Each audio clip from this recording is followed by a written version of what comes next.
All right, here we go. Ladies and gentlemen, welcome to the first episode of City Sporter. Woo! I'm John. I've got Tom with me here. We're going to talk about a few different things in the world of sports today. Start off with a little football action and close with sweet Mikey Shea doing some NBA. Hot topic of the week. Tom and I are going to talk about the Heisman Trophy race. Doesn't really seem like anybody wants to win this thing. After several weeks of football, it really looks like it's a wide open race, and we don't really know anything more than we knew in September. What do you think, Tom? You know, I thought it was going to be a little bit of a runaway after watching Jameis go into Death Valley and just destroy Clemson. But, I mean, with this recent news regarding these pretty serious allegations, it makes you take a step back and kind of rethink this thing and look around the country for some other people who might step in if he were to fall back, which I certainly suspect he would if he's actually charged. So, you and I were just pulling up the Heisman Watch here on ESPN for a minute. Pretty interesting to look down the list. We got Johnny Football back there again. I thought he missed an awesome opportunity against LSU. That was his shot, I think. Yeah. You know, those voters are obsessed with the Heisman moment. I get it. Last year it was at Alabama, going into T-Town and getting that victory, absolutely incredible. This year, I guess the closest thing we have to a Heisman moment is Jameis in Death Valley, but I mean, God, we got McCarron in the mix, kind of slipping into the back door. Just a game manager. He's a game manager. He might actually be more than that. I'm starting to think this guy has more to him than that. They're looking great for a third straight national championship. It's pretty impressive. I think we got to step back and give this guy credit at a certain point. I completely agree on the McCarron thing. I think people worry that if you give him the award, you're calling it a career award. But right. I'm not sure that there's a problem with that. Does the tattoo take him down? Yeah, that is that's really a rough tattoo he's got across his chest. But Catherine Webb helps. I'm going to say that. The attractive girlfriend. The attractive girlfriend, you really got to respect a guy who. And they are still together. Good for her. I thought they broke up, but they are still together. Yeah, it's verified. So that's verified. Good. I mean, the numbers are just so not in McCarron's favor. Everyone else, Winston, Manziel, Petty, and Mariota, who are thought to be like 4 of the 5, along with McCarron, their numbers are pretty much, not identical, but they're pretty similar. They've all got between 3,100 and 3,500 passing yards. They've thrown a bunch of touchdowns. Let's go through these guys. Yeah. Let's talk about Bryce Petty for a second. I mean, if they win in Stillwater last week and he has any sort of decent game, it's over. Well, that was their biggest spotlight so far this year. They finally got a nationally televised game against Texas Tech. Yep. He conducted a great comeback. It was a very respectable effort. Yep. Last week they looked very lost. Yep. And they weren't ready for that game. They could not get rolling. Flip side of this coin, we have Marcus Mariota. God, what an incredible talent. Yep. I really think he'll be good at the next level. Possibly the best on this list. But you know what? I was kind of disappointed that he wasn't able to rally these Oregon guys last week when we saw these really kind of disappointing quotes in the media. I think DeAnthony Thomas and the Huff. Rose Bowl. Yeah. I just don't understand how, and maybe this is your rookie head coach's fault. Maybe they're missing Chip Kelly, but you just can't let those kind of comments get out. Agreed. Yeah, I think that you don't take that for granted. Part of this award is being a leader, leading your team and being the captain and the field general out there. And if you're doing that, I mean, you don't see anybody from Alabama ever making comments like that. Never. McCarron's, obviously there's the Saban aspect there where he's, some sort of magical wizard with his team. But right. I think that, the fact that you've got guys coming out and flat out saying we're not interested in playing the Rose Bowl, I mean, and then they come out on the field and they play like they're not interested in playing in the Rose Bowl. Yeah. I mean, you just don't. You have a chance to keep your BCS streak going. You still had a backhanded chance at getting in the national championship game if everything were to go your way. Granted, that's a long shot, but I just don't understand how you have a letdown like that. Yeah, agreed. I mean, I think that we keep having these openings where teams and players have opportunities to seize the the Heisman moment with Stanford going down. Oregon's in the driver's seat to win the conference. If they win the conference, and Mariota keeps playing well, it's hard to argue against him. But then they go out to Tucson, It doesn't where happen. Yeah. I mean, Arizona's had an okay year. They've got Carey, who's a great running back, but no one really thought that Oregon had a chance to lose that game. It's tough. I really hope for just all of our sakes that Jameis Winston is exonerated here. And it's such a tough thing to speculate on from our position. You really don't want to jump to conclusions here, and I'm not a legal expert. I can't offer any kind of opinion on that. I will say that all allegations aside, it's been a hell of a campaign for this kid. I mean, I think if these allegations don't come out, it's we're not even having this conversation. Right. It's just the Jameis Heisman parade for the last Right. 2 games of their season. But I mean, it is an all-encompassing award, and there is a character element to it as well. If it was most valuable player, best player on the field award, I don't think there's really a question. It's Jameis, even though he does have a great supporting cast. I mean, he puts up video game numbers, and he usually doesn't play 4 quarters. And he still manages to be, I mean, Manziel, he's comparable with Manziel. He's thrown as many touchdowns as Manziel. And Manziel always, for the most part, plays 4 quarters because his team isn't as good and isn't in blowouts like Florida State is. Right. Let me read you the first line of the Heisman Trust mission statement like here. This. The Heisman Memorial Trophy annually recognizes the outstanding college football player whose performance best exhibits the pursuit of excellence with integrity. There you go. I think it's pretty important. It is, absolutely. I think that's on the other end of the spectrum. That's why McCarron's in the conversation. Right. Because I completely agree. He's been a hell of a leader. He's doing it right. He seems to really stay out of trouble. I heard, before he was dating Catherine Webb, I heard he used to hook up with playmates. But, I mean, there's nothing against that. As long as it's not detracting from the Tide's effort to win championships, then I see absolutely no problem with that. Good for him. Yeah, I think that's... He's a college kid, right? Yeah, I mean, taking advantage of the situation that he's in as a national championship winning quarterback, good for you, buddy. But I think that at the same time, you got to look at the supporting cast at Alabama and the fact that they just have, 100 guys who would be probably first stringers at any school in the country. They've got guys sitting on their bench that are better than most other. I want to talk about that actually. Okay. Just because of just looking at the recruiting rankings over the past 5 years, up there with Alabama, just about every year has been Florida State, and Jimbo Fisher is a hell of a recruiter. Agreed. Once they got clarity in the Bowden situation, and he was ushered out. We won't say smoothly, but once we got clarity there, Jimbo just made a killing in recruiting. And I wonder that, am I just thinking that Alabama has more overall talent because of bias over the last few years? Just because they've been so dominant in such a tough conference. Do I kind of instinctively think that they have more talent on their roster than the Seminoles? I do. Yeah. But I wonder how evenly matched they really are. I guess that's the kind of thing you have to debate. It's funny to think, 2009 is the last time I can remember the Heisman being this up in the air. That was when Ingram won it over Toby. And McCoy looked like he might win it. And but Stanford got the shaft 2 years in a row. Exactly. And, Nebraska ends up beating Texas at the end of the year, kind of derails McCoy's campaign. There was a lot of things up in the air.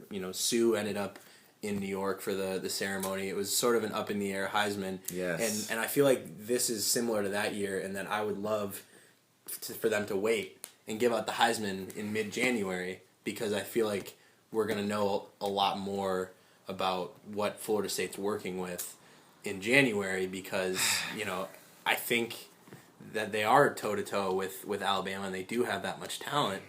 And we'll know that once they actually play somebody. Well, can you think about the potential last year of, say, an Everett Golston getting that award, and then going up against Alabama defense and just looking silly, almost like Manti Te'o did against those huge offensive linemen from Alabama. Yep. A bunch of first-round NFL picks in there. Yep. I think that makes his draft stock drop more significantly than the whole hoax did. Yeah, I think. I mean, if you think about the fact that Alabama sends a couple guys to the NFL every year, in the NFL, you're playing against NFL players every single week. Indeed. I mean that's that's really the ultimate measure of what a guy's going to be like in the league. So I think that people just the top candidates haven't been tested yet. Right. Like, I mean, it goes back to the Heisman moment conversation that you brought up earlier. Jameis's Heisman it's moment a real thing. Is it? Oh, it's absolutely a real thing. Yeah. And guys keep missing their chance. Mariota, Mariota presenting themselves. Mariota had his moment at Stanford. He goes out and plays decent, and they win at Stanford. It's he's possibly got it locked up, or at least it's a 2-horse race. I guess Petty and Stillwater. I mean, it keeps happening. I guess as a fan, you really do. I don't know why I feel this way instinctively, but you really do want someone to go win the award instead of back into it. Absolutely. You want someone to just seize it, and hopefully we'll have a chance to see that happen. I think we have some great matchups on the slate for the next few weeks.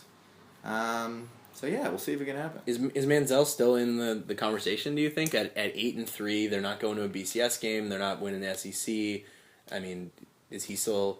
They play at Missouri this week, which is a chance to kind of mess up the SEC East and upset a team that's looking like they're going to the BCS right now. So yeah, I don't think he's out of it. Yeah. And again, we're kind of taking Jameis Winston out of the equation when we say that. True. But just for hypothetical sake, yeah, I think that he does have a chance to have that Heisman moment, and hell, he's familiar with it. He's been there. I agree. I think he's got the chance to put up a big game against Missouri, but I don't know. I think he's not putting up the numbers he needs against big opponents this year. He stacked up some numbers against Bama, but couldn't end up getting it done. I mean, it's a toss-up right now. Yeah. Another thing that you have to discuss in the Heisman race is that the general populace loves to discuss every year is, do we have a defensive player that's worthy of the award? Oh, yeah.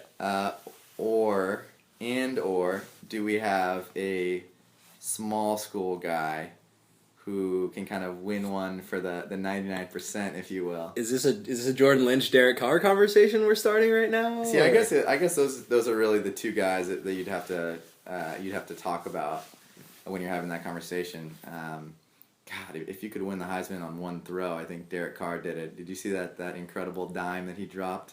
It was about a 70-yard pass. He did about 65 in the air. Just a moon ball. Gorgeous toss. Was that last week? This was this past week, yeah. But he's playing New Mexico. He's playing New Mexico. They did a fumble. They ran a fumblerooski in that game. It was the prettiest throw I've seen in a while. Yeah. And there's of course, a Heisman moment right there. Yeah. Hey, that's an instantaneous moment. That's the definition of a moment rather than a game, I guess. But yeah. Jordan Lynch has been pretty impressive too, huh? I mean, those guys are I think having the best years and probably I don't know a ton about the supporting cast at Northern Illinois and Fresno State. I don't know if anyone does, but I think that in terms of what they're doing for their teams, I think that's a huge part of this, award, and I think that one of them should be invited to New York. I think that's kind of a symbolic. I think that in itself is enough of a victory for the little guy. JK. Yo, buddy, what's going on? So Tom's got a Jordan Lynch stat here. Let's hear what you got, Tommy boy. Yeah, and you were saying that it's nice to have one of the small school guys in New York for the presentation. Obviously, he probably enjoys the ceremony more than most, and he probably knows he doesn't have a chance to win. We've seen it a bunch of times. Listen to the stat, though. I just pulled this up on ESPN's Twitter. Over the past 3 weeks, Jordan Lynch has passed or run for 14 touchdowns. More than 106 teams have scored in any way over that same span. The dude lights it up on offense. He doesn't look that fast. He's kind of a big guy. Yeah. He's also a speedster. Caucasian, which we can talk about. You can talk about that. That's popular perception. Yeah. But God, he's sneaky fast. He's just quick, and he leaves people in the dust. See people take some really bad angles on him, and I think that's underestimating a guy is hey, you do that at your own peril, right? Which is amazing after taking the team to a BCS game, and you would think that he people would be estimating him properly at this point. Right, almost the Steph Curry, and we're gonna put 2 guys on you the whole game treatment. Exactly. Yeah. No, it's pretty incredible. Hopefully things sort themselves out over the next 2 weeks. I think if Jameis is exonerated, people will probably let that go, and if there's an official verdict there, the conversation's probably over, and it's probably all Jameis if he's cleared. So I think the next couple of weeks things will be a lot clearer. But I don't know. It's amazing that these people keep letting these kids keep letting these Heisman moments go by the wayside. It'll be interesting to see how things get sorted out. Absolutely, I'm definitely looking forward to seeing it play out. You have a pick right now if you gotta go to Vegas, and I guess they don't do these in Vegas. If you gotta go online, they don't do it in Vegas. You gotta go online and throw some money down on somebody to win the Heisman. Who's your guy right now? I gotta take Jameis until he's proven guilty. I think he's innocent until proven guilty. I think I have to go off that, and it's not a jab at anyone in particular, or my unwillingness to believe any party involved. I just have to go off that until the until the lights actually flicked on that, and then it's a totally open ball game. I agree. What about you? I think I gotta go Jameis, but I will say that if Jameis is ends up getting in some trouble, I think AJ might sneak in there and grab himself a Heisman. But I think pretty incredible. The deadline is I believe December 9th, and nobody's turning their ballots in early this year. That's for sure. That's a great point. Yeah. Probably the latest they'll be turned in years. Yeah. It should be interesting though. For sure. All right, you want to switch gears to the NFL here? Absolutely, yeah. Let's talk about that. About the AFC wildcard picture. Yesterday was a pretty week 12 of the NFL season. Pretty interesting day of football. I thought it was very interesting to see the Panthers rebound from a 16-3 deficit on the road at Miami. Decent team, good defense. Huge 4th down conversion on their own 30 with 2 minutes left. Cam continues to make some mistakes in the passing game, but he does enough with his legs, and he has just enough weapons around him to make plays and get things done. I thought it was a really impressive win for the Panthers as a whole, for their defense, and again for Cam. Yeah, I read something on Bleacher Report a few weeks ago. There's a certain columnist goes by the name of Tom Logan, and he had something to say about the Panthers being a real threat to get a playoff playoff spot. I got absolutely blasted for that article because that was when they'd won 4 in a row before they'd come to San Francisco and beaten the Niners 10-9 in that great defensive struggle, and of course beating the Patriots the week after that. I just saw something in their defense. I think Cam is playing really maturely. I think he's making smart decisions. And I think Steve Smith is still a great leader on offense for them, the veteran. But I really am intrigued by their defense. They just got some studs in there. I think we know you're a Luke Kuechly fan. I love Luke Kuechly. I think he's awesome. He's all over the field.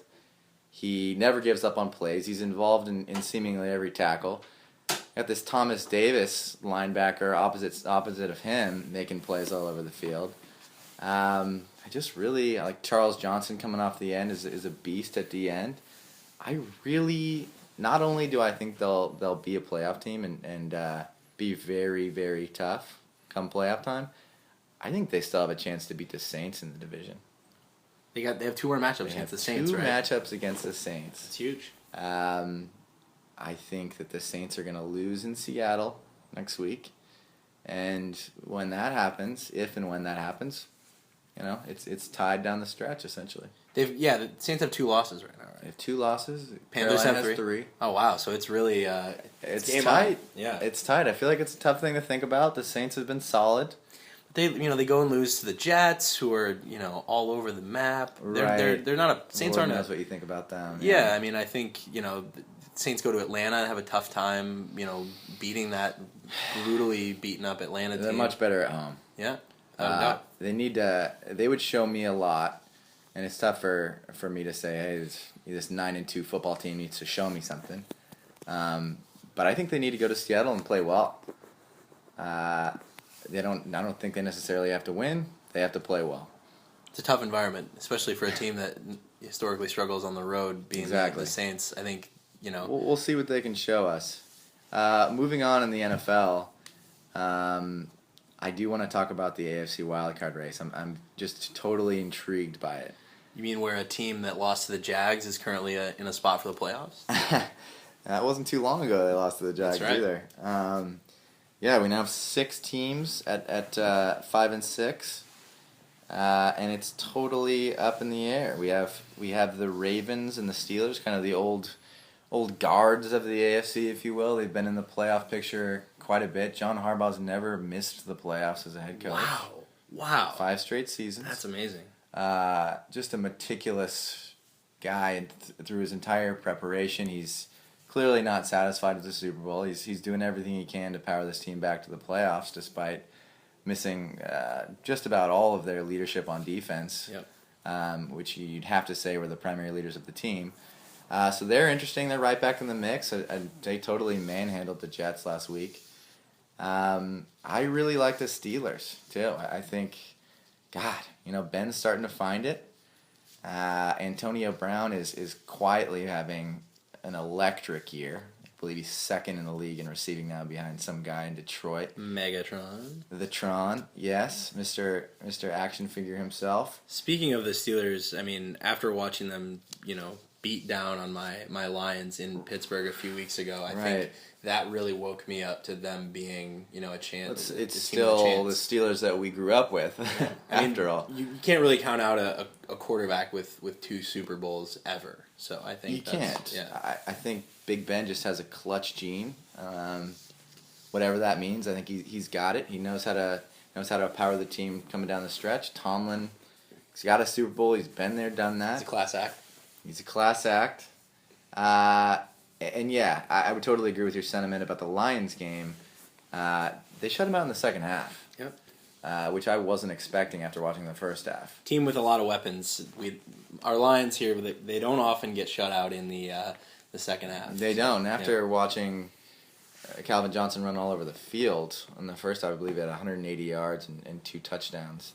To be held to just a couple catches and like 20 yards in the second half was pretty impressive. So the other teams in the playoff picture right now, I guess we should give the Titans their due respect. They're in the 6th spot right now after a pretty impressive last-second victory in Oakland yesterday. With Ryan Fitzpatrick at the helm. Mr. Harvard, he's got the intelligence. High Wonderlic score? High Wonderlic. Did he get one of the highest ever? I think it was... Is that out of 50? It's out of 50, yeah. I think he got 48 or 49. Yeah, he was up there. That's pretty awesome. Absolutely. He's a smart guy, but I mean, are they really... I mean, I heard somebody, I think it might have been SVP and Rosillo say, why don't we just leave that 6th spot open this year and just kind of leave that out, give the 3C team a bye, because I understand it. I'm not ready to do that. Oh no, I'm not ready to do that. If the Titans are in it, I think it's effectively a bye. I don't believe in the Titans. Fair. Yeah, that's fair. You do not believe in the Titans. That's totally understandable. I would say it's pretty.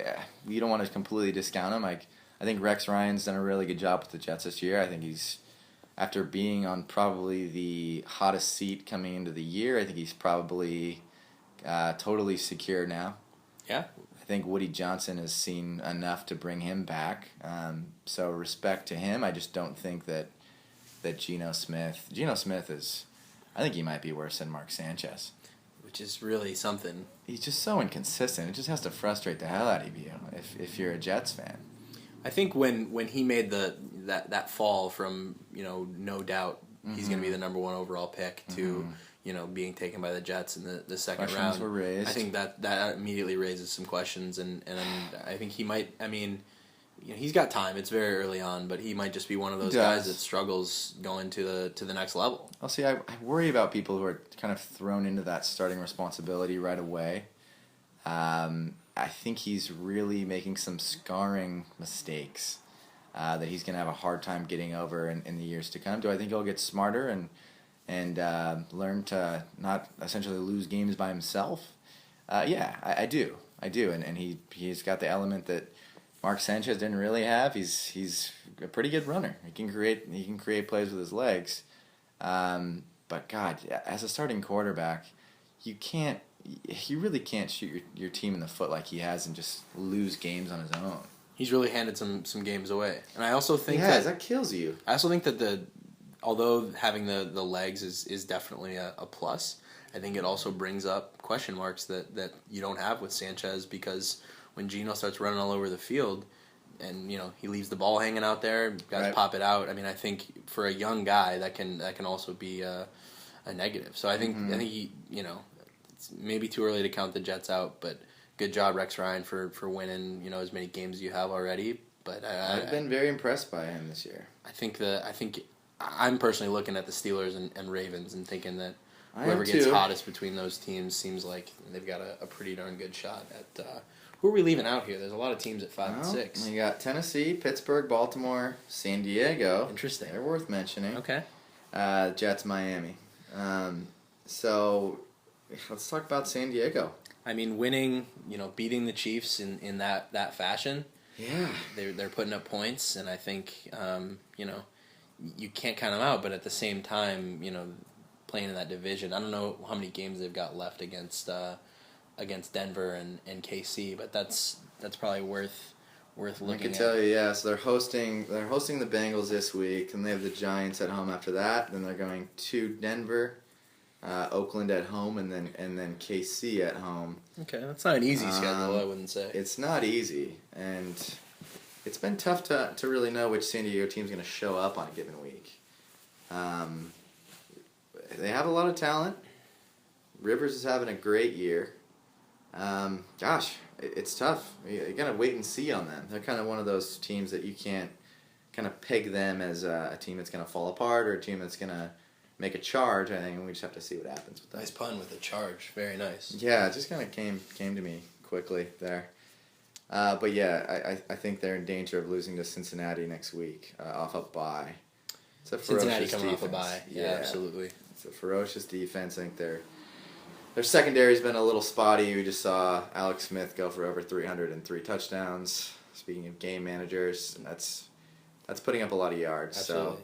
So we'll see what happens in that game. But yeah, I think the division's wide open. We'll see what happens.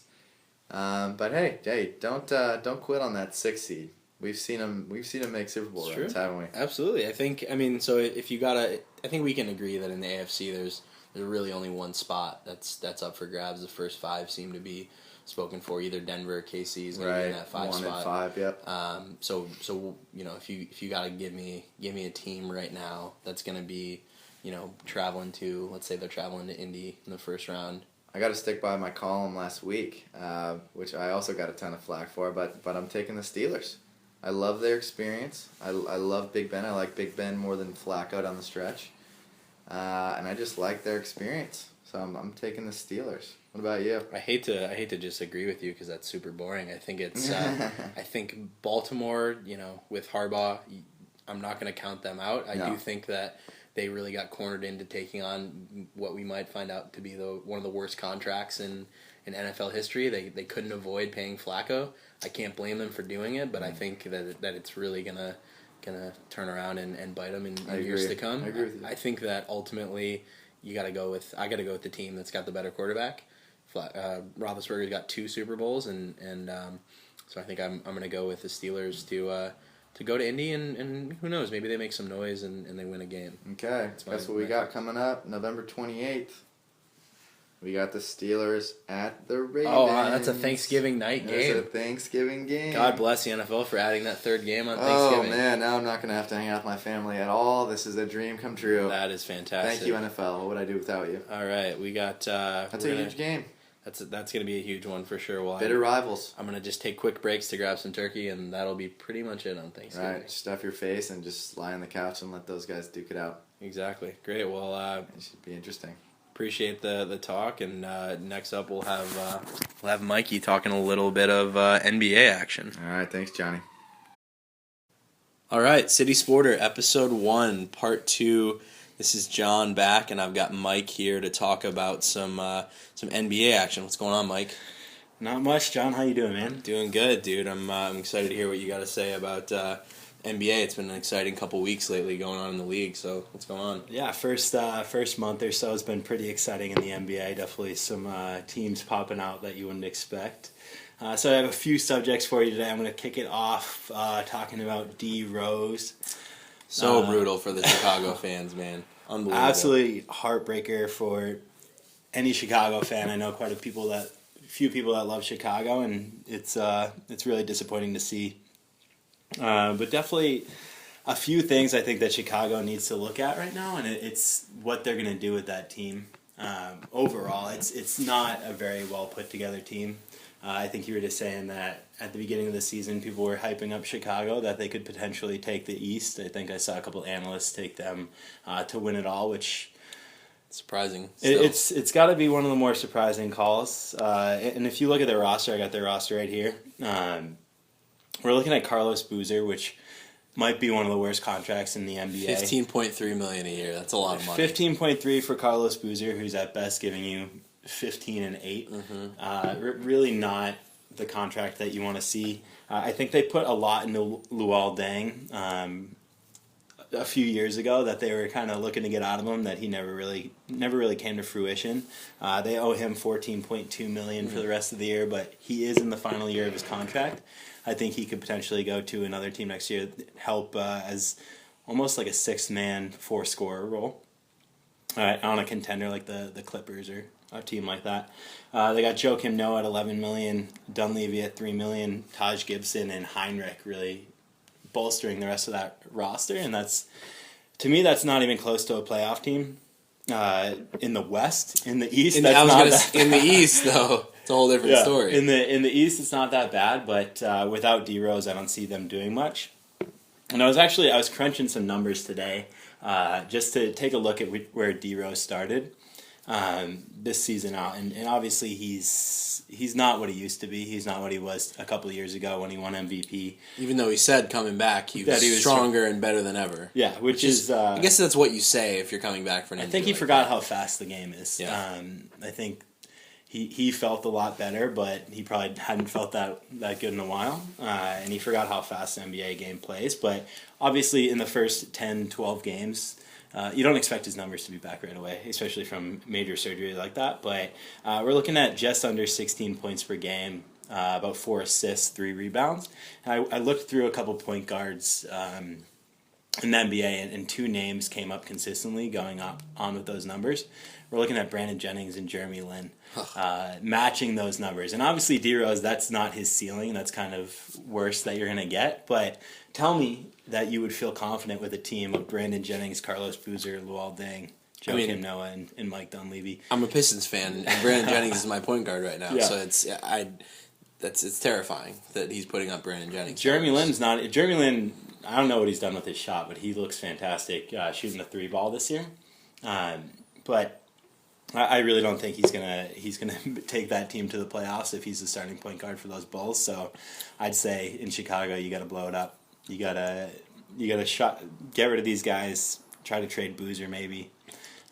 See what you can do with Dang and really hope for some young talent to come through. Is there ever a consideration in Chicago of trying to do something with D Rose? I mean, you're looking at now. He's played 50 games in the last 3 seasons or something like that. I don't know the exact number, but it's a low number for as much money as they're paying him.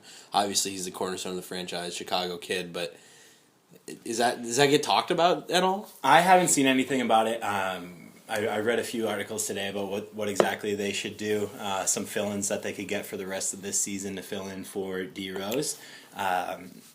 And if they could hold out potentially for some free agent talent to go along with D Rose. But I don't see any free agents, first of all, signing with them. I don't see them shipping off D Rose.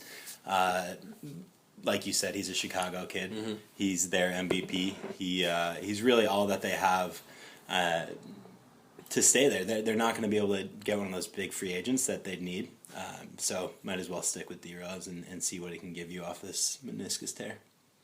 Interesting to see what happens there. Hopefully, you never want to see a guy like that go down. So hopefully he comes back and he gets it back. And in the 2014-2015 season. It's Yeah. crazy to think that, though. It's sad to say. I somewhat see him being like, I'm missing the name, Williams out of Duke, that point guard. Oh, yeah, Jay Williams. Yeah, Jay Williams. Yeah. I kind of see a similar situation. I mean, we're going to see him. He went to Chicago as well. Yeah, exactly. He was a Chicago man. guy, and I see brutal. him D Rose in a couple of years, just putting on the suit and announcing games. Yeah, that's a weird thought. It's an odd thought. Yeah. But it could happen. You got to feel for on a related note, Adidas. Their two biggest athletes are RG3 and D Rose. Not a real good time to be working for Adidas right now. If I was getting shopped, I'd probably look at Reebok before I went to Adidas. Kanye did just sign up with Adidas the other day, though. So, Kanye did? Yeah, he switched over from Nike to Adidas. So maybe they're gonna go that route instead of the It's sports. not a bad route. idea. I don't see Kanye tearing his ACL. I don't know, that Yeezus tour, he was really going at it on the stage. He was hopping quite a bit. You never know. What we got next? You want to talk about your boy Shumpert? in New Yeah, York? so I'm gonna go out on a limb. This is completely out of the blue here. Shumpert, the trade talks died a little bit. He went after my man Rondo in Boston. Tried to put him in a deal, which I don't think makes any sense for the Celtics. Shumpert pulled up some career numbers, and Is that gonna be Shumpert for Rondo? Not straight up. No, Okay. definitely not. They're gonna put together a package. I'm sure it would have included some picks as well. But if Shumpert's headlining the deal, that's for not Rondo. good. It just doesn't make any sense. Yeah. I see him going to not really a potential contender in the fact of a Miami or a OKC, but I see him kind of bolstering a roster in the Western Conference. Completely random out of the blue, but that's kind of where I see him. What I see him doing. I've always liked Shumpert when I've watched Knicks games. I think he brings a lot off the bench. He just hasn't had much time there. Especially he got kind of drowned out during the Linsanity days, as well as just what they have going on. Obviously with Carmelo, they have a lot going from the shooting guard, small forward position. So what I'd like to see, they were looking for a point guard. This is, again, I haven't seen any rumors for this, but I see the T-Wolves as a potential 8 or 7 seed in the West, even though right now they're at 9 at 8 and 8. And I think they could do quite a bit. They have 4 point guards currently on their roster, which is a lot. The Nets are potentially looking for a point guard, obviously going after Rondo. So I think like a JJ Barea, as well for a Shumpert straight up. The contracts might not match, but I think that could be potentially good. And they only have one shooting guard on their roster, being Kevin Martin. So Shumpert backing up Martin, I think, is an explosive player off the bench that could do some things for the T-Wolves. And you gotta love what your boy Kevin Love's doing. Absolutely, and they just made a move today. They picked up Mbah Moute, so now they have 3 Bruins on the team, which I'm okay with there. And I think Flip Saunders is the new president there. So they got. It sounds like they're motivated to make moves, so I think that makes a lot of sense. To be honest, it seems to be coming a lot from Kevin Love. He said, I think, earlier this offseason that he was extremely unhappy with the moves that they've been making. He didn't feel like they're setting up to be a winning team, and I think he's really at his position. There's not many players that are like him now, and in the past, I don't know how many years, we haven't seen anybody that can dominate the boards, hit the 3, and score inside like he can. So I think potentially this isn't certainly not a trade that's going to make them contend, but something that could potentially happen. Yeah, I mean, I think if you're not making the playoffs or even close with a guy like Kevin Love on your team, that's pretty. That's a problem. Yeah, and so, you know one thing, he's going to be leaving Minnesota. Yeah, absolutely. Right? Do you think there's any chance he stays? Like if they make the playoffs this year and like they win a series, or is he out of town? I honestly I think he's done. I'm not sure when his contract's up, but I don't see him staying there unless they make a large splash in free agency. But I can't imagine Minnesota having too much to offer a free agent. It doesn't seem like a place just doesn't. I want to go. So KG left and found greener pastures. Yep. No pun intended. Yeah. nice C's reference there. Well done. Nice. All right, so I am going to next jump into my top 5 power rankings for the NBA. One of the beautiful things about this is we got 2 teams in the East in the top 5, and then you got to search deep into probably the second half of the 32 to find the next Eastern Conference team, especially with D Rose going out. But cool. So I'm going to start off number 1. I think this is a pretty easy pick, is the San Antonio Spurs. 12-1, only losses to Portland, who rounds out the top 5 at number 5. We have Miami at number 2. If you read a lot of... if you're really into power rankings, you're going to find Miami a little bit lower, basically because of their 3 losses that they've had so far this season. But I have a really hard time walking away from this Miami team. They've won 2 straight. Obviously have the best player in the NBA. And I don't see how you don't have them at 1 until, basically until they don't win a title or until somebody gets hurt on that team. It just seems like they're going to be there. And they're, to me, they're the kind of team that it doesn't really start to matter to them until, April, basically. Yeah. I mean, they know they're gonna make the playoffs. They know they're gonna have to really mess up to not be the 1 seed. So, it's just kind of they're the best team in the NBA until somebody beats them in June. Proven otherwise, exactly. Yeah. I was thinking about it today, and I was going through. All right, if I was early 2000s, I might get cute and put the Lakers at number 3, but.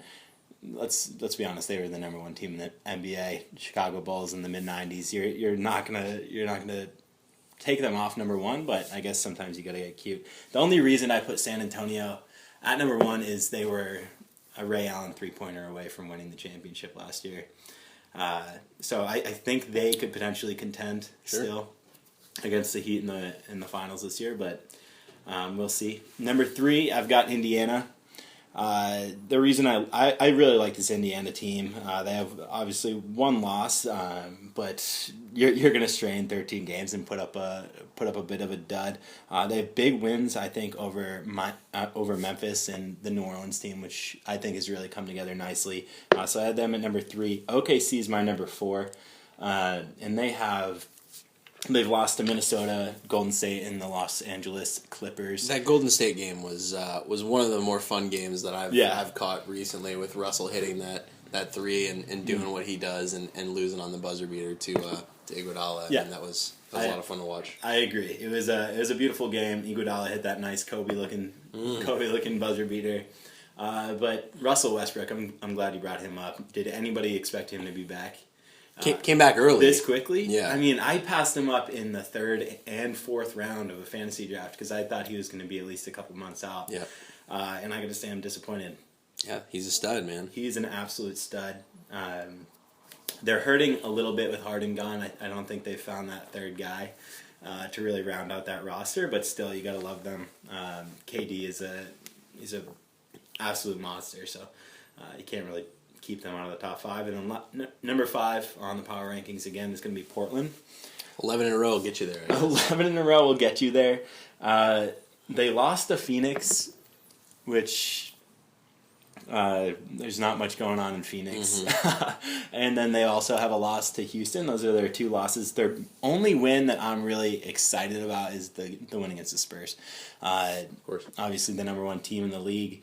That's a great win. Outside of that, the Warriors this past weekend, we were talking about it before the weekend, that they needed to win the weekend if they were going to be in the top 5. Absolutely. They did a great job. They closed it out. But D Rose went down in that Bulls game. They were down pretty big in that Bulls game before D Rose went out. And they trailed 8 against Golden State as well. Right? Yeah, exactly. Golden State. They've looked good this year, but they have some issues, I think, on the defensive end. They can score the ball nicely, but Curry's got to stay healthy, and they got to be able to defend. Absolutely. So before we wrap it up, Mike, we talked about the Lakers for a second there. I gotta ask you what you think about the Kobe extension, because in my limited basketball knowledge, I feel like that handcuffs the franchise through 2016, because in my mind, what free agent wants to come play with an aging Kobe? Totally understand the guy's done a lot for your franchise, but to lock him up through 2016, I got to get your thoughts on that. I think it's just a big thank you. It's a you've been everything we've wanted you to be. They don't want him to leave and do a Michael Jordan in Washington. A Wizards jersey. They love Kobe. He's still gonna put butts in the seats, and I think he could potentially draw a free agent. The reason being that it's LA. It's not as much that it's Kobe's team. It's the fact that it's LA. A lot of people want to wear that yellow purple uniform. Mm-hmm. With the tradition that they have there, it's. I'm a Boston guy. I love Boston, but it just doesn't have the same draw that LA has, just being the city that it is. So I think potentially that's what it could be, but it's a big thank you. Thanks for the rings that you've brought us over the years. Yeah, 20. If he finishes his contract, he's 20 years with the same team, which is be the most in the NBA. And I love that. There's nothing I like more in sports than a player staying with their team their whole career. Absolutely. I mean, I think you got to respect Kobe for what he's done, and I think it's just an interesting move to say thank you in the form of potentially, giving up a championship or any shot of one for the next couple of years. I agree, but one thing that the Lakers seem to do really well is kind of they hit that mid-2000s streak where you're like, oh, this Lakers team they're done. They have no signs of being on the upswing at all. Yep. They trade for Gasol. Bynum kind of comes up out of nowhere. And that team was really put together. And next thing you know, they're in multiple championships in a row. Yep. Lost to the Celtics in one, and then won the following one. So I wouldn't be surprised if they're able to make some big moves and get Kobe hit that elusive 6th ring. That would be quite the story if Kobe can close it out with a ring. It should be interesting to see what happens there. For sure. Cool. Thanks a lot, Mike. I appreciate it, John. All right.